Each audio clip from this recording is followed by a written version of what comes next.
বর্তমান দেখছেন সারা দেশে বিভিন্ন ধরনের সন্ত্রাসী কার্যক্রম শুরু করেছে। 11 দলীয় জোটের প্রার্থীদের উপর হামলা করছে। শেরপুরে তারা 11 দলীয় জোটের একজন নেতাকে, জামাত ইসলামের একজন উপজেলা সেক্রেটারিকে হত্যা করেছে।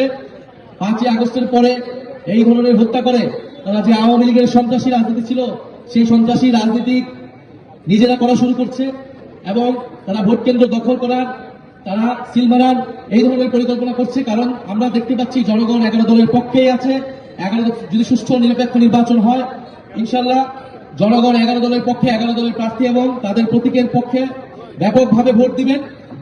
ফলে সেই ভোট, সেই জনজোয়ারকে ঠেকানোর জন্য, আতঙ্ক তৈরি করার জন্য, সন্ত্রাস তৈরি করার জন্য তারা বিভিন্ন জায়গায় হুমকি ধমকি হামলা ইত্যাদি শুরু করেছে। আমরা খুব স্পষ্টভাবে বলতে চাই, যদি প্রশাসন, যদি আইন শৃঙ্খলা বাহিনী, ইলেকশন কমিশন নিরপেক্ষ আচরণ না করে, যদি এইভাবে একতরফা হামলা চলতে থাকে তাহলে 11 দলীয় জোটও বসে থাকবে না। RRM TV News 24